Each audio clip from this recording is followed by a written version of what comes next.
Welcome to Time of Death.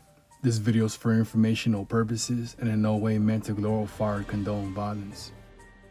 In today's video, we'll be discussing the murder of Tia Dick Attains. Attains was shot and killed on Wednesday, May 20th, 2020 in the 4400 block of San Fernando Road in Glendale, according to LA County coroner records. David Rodriguez was subsequently arrested and charged with the murder. The following is the evidence at trial. In May of 2020, defendant Rodriguez, then 20 years old, and Ms. McCritchian had been friends since around the 7th grade. They had lived near each other in their childhood neighborhood, each with their respective families. In 2020, Ms. McCritchian lived with her family in Van Nuys, while defendant lived with his mother and brother in Glendale. Both defendant and Ms. McCritchian also knew victim Tia Dick and his brother through school and mutual friends.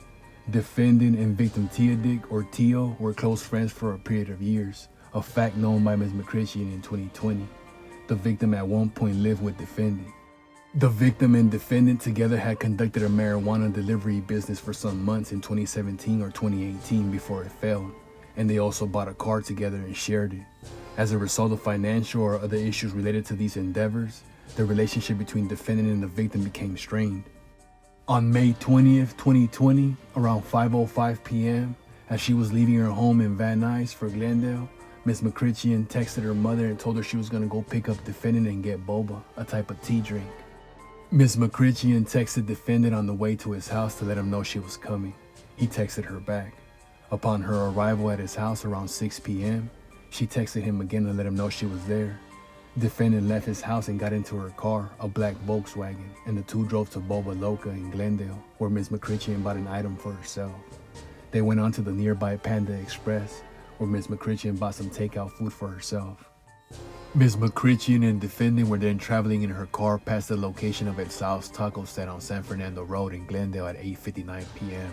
when defendant suddenly leaned forward in the passenger seat, looked out the window towards the taco stand, and told Ms. McCritchian to pull over. She quickly steered left and parked her car at the curve near Glendale Auto Body. Defendant told her he was going to El Sal's and would be right back. After defendant got out of the car, Ms. McCritchian texted her mother to tell her she would be heading home soon. A moment later, around 9 p.m., Ms. McCritchian heard 5 gunshots and people yelling. Fearful, she started to drive away. Meanwhile, just before 9 p.m., the victim and his brother were on their way to pick up their mother from work at Old Guillaumery Restaurant on San Fernando Road in Glendale, located across the street from El Sal's taco stand. When they arrived at 8:58 p.m., the victim's brother parked on the street and the victim walked across the street to get tacos at El Sal's. As the victim stood in line at the taco stand, defendant crossed the street and fired 5 9mm shots from a handgun in the victim's direction. The victim was hit by 2 bullets, one of which entered and exited his body, causing massive damage to his lungs, heart, and aorta. He attempted to cross the street but slumped into the street and fell on the ground. When the shots were fired, people standing around the taco stand quickly began to disperse. A 10-year-old boy who was at the taco stand with family members and who had been at the counter to get the key to the restroom heard what he initially thought were fireworks, and he saw people running, so he ran too. He ran to the back of the taco stand to join his family, but was hit in his arm. When he joined his father and uncle, he noticed he had blood on his jacket. When his uncle took him to the car, he noticed the blood on his left arm just below the elbow, although he hadn't realized he'd been hit. He was taken to the hospital where a bullet was removed from his arm. The victim likely died instantly due to the grievous nature of his gunshot wounds, one of which would have been rapidly fatal. After unsuccessful CPR efforts at the scene, he was taken by ambulance to a hospital. An autopsy was later done that confirmed his injuries and cause of death.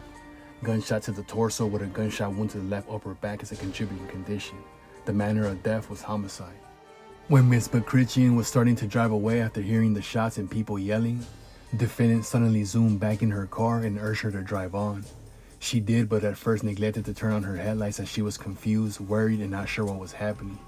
According to Ms. McCritchian, when defendant got back in her car, he was happy, excited, exclaiming, "I got him, I fucking got him. I said I was gonna get him, and I did. This fucking guy didn't even see it coming. I even told him I'm gonna get him." Defendant was talking about the victim. When he said this, Ms. McCritchian saw defendant put his hand on top of a weapon, slide his hand in an upward motion, and pop a bullet casing out into the car. Ms. McCritchian had seen defendant with a gun on one prior occasion. Defendant then made a few phone calls while they were driving to tell others what he had just done. Miss McCritchen heard him say that he had got Tio after seeing him randomly, like it was on the spot, like wrong place, wrong time type of thing. At 9:15 p.m., Miss McCritchen dropped defendant off at the Shake Shack.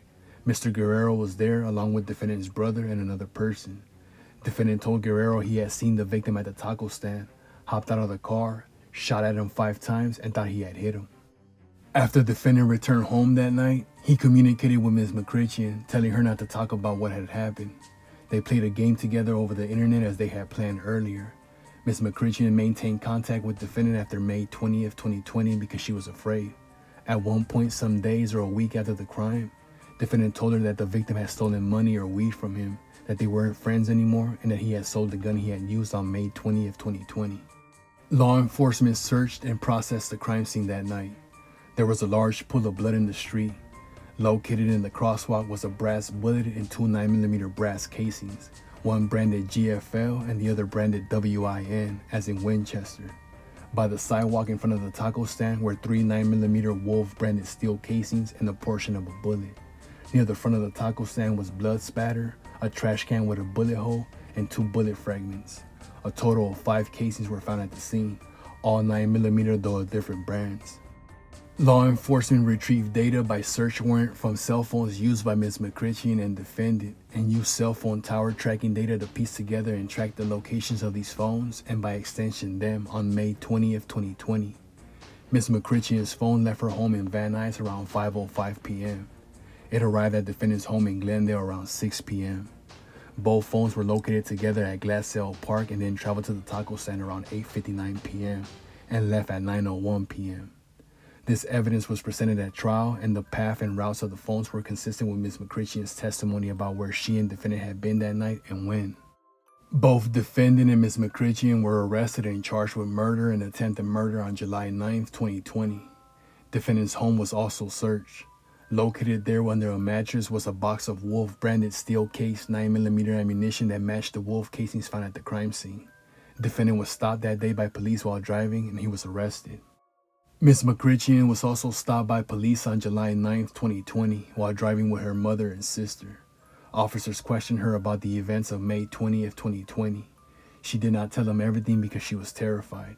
They asked her to come to the police station, which she did after making contact with a family member who was an attorney. Ms. McCritchen did not admit that she had been at the shooting scene, instead implying she had only learned about the shooting later. She was arrested and charged that same day and posted bail 22 days later. On July 12, 2020, officers went to Mr. Guerrero's home, and he later went to the police station where his interview was recorded. He then told police that defendant and the victim ran a marijuana delivery business together for a few months in 2017 or 2018, and that they shared a car and were always arguing over these issues. On October 21st, 2021, Ms. McCritchen went to the Glendale police station with an attorney. She signed a proffer agreement in which she agreed to testify truthfully about the events of May 20th, 2020. In November 2021, Ms. McCritchen entered into a plea agreement under which she pled to a charge of being an accessory after the fact and was placed on probation, a violation of which would result in prison time. The murder and attempted murder charges remained pending against her at the time of defendant's trial.